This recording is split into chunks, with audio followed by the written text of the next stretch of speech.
بسم الله الرحمن الرحيم. الحمد لله رب العالمين، والصلاة والسلام على سيد المرسلين وعلى آله وأصحابه أجمعين، أما بعد.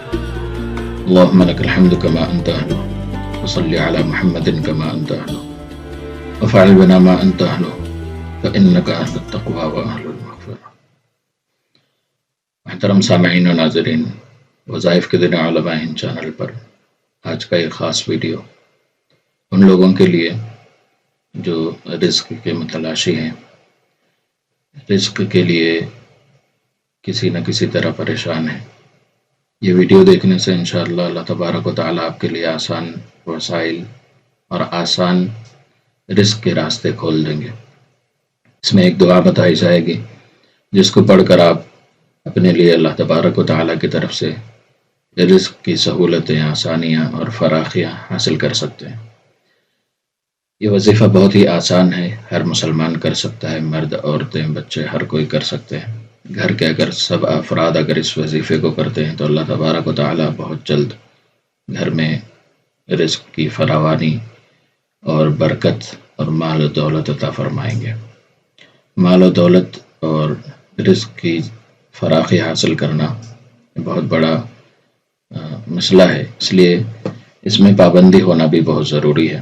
تمام مسلمانوں کو اس عمل کو کرنے کے لیے ضروری ہے کہ تمام نمازوں کو اپنے وقت پر ادا کریں، فرض نمازوں کو قضا نہ کریں، وقت پر نمازیں ادا کریں. مرد حضرات کوشش کریں کہ جماعت قضا نہ ہو، اور نمازوں کی پابندی کے ساتھ حلال رزق کھائیں اور حرام سے بچیں، زبان کے گناہوں سے بچیں.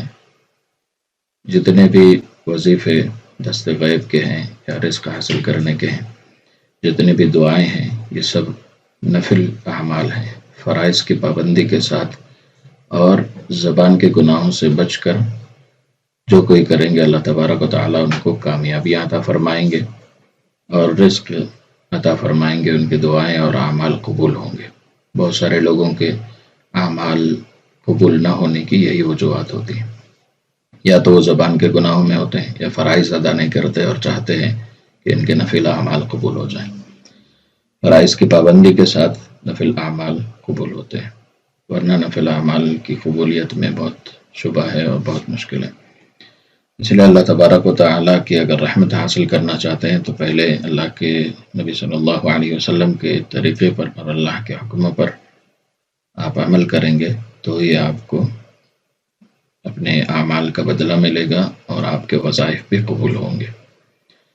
قرآن و سنت کے مطابق کریں گے تو ہی آپ کے لیے آسانیاں اور راحتیں ملیں گی، ورنہ نہیں. عمل کی ترتیب بہت ہی آسان ہے. روزانہ آپ کو فجر کی نماز کے بعد بھی اور مغرب کی نماز کے بعد بھی، دو نمازوں کے بعد یہ وظیفہ کرنا ہے. وظیفہ جتنا آسان ہے، جو شرائط بتائے گئے ہیں پہلے پابندیاں، وہ اس کے لیے بہت ضروری ہے. بغیر اس کے آپ اس وظیفے میں کامیابی حاصل نہیں کر سکتے. اس لیے اس وظیفے کو بغور سنیں اور یاد کر لیں.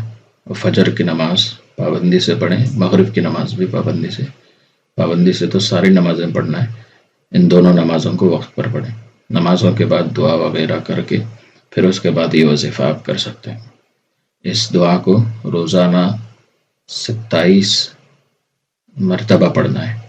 فجر بعد اور مغرب کے بعد 21 دن تک پڑھنا ہے. 21 دن جو بھی کر رہے ہیں وہ سب 21 دن تک کریں گے. پھر اس 21 دن کے بعد روزانہ 7 مرتبہ پڑھنے کا معمول رکھیں گے تو ہی آپ کو مکمل کامیابی ملے گی. دعا سن لیں. اللہم باسمک ابتدیت وبکرمک اقتدیت وبنور قدسک اہتدیت وبفضلک استغیث واستغفرک واتوب الیک. اس دعا کو آپ دیکھ لیں، اچھی طرح یاد کر لیں، اور پھر اس دعا کو روزانہ 27 مرتبہ 21 دن پڑھیں اور 7 مرتبہ کا معمول رکھیں. دعا کے شروع اور آخر میں 7 مرتبہ درود شریف پڑھ لینا چاہیے. درود شریف کے ساتھ اعمال انشاءاللہ قبول ہوں گے. ویڈیو پسند آنے کی صورت میں اس کو لائک کریں، دوسرے مسلمانوں کے ساتھ شیئر کریں تاکہ وہ بھی اس سے فائدہ حاصل کریں. جزاک اللہ خیر. السلام علیکم ورحمۃ اللہ وبرکاتہ.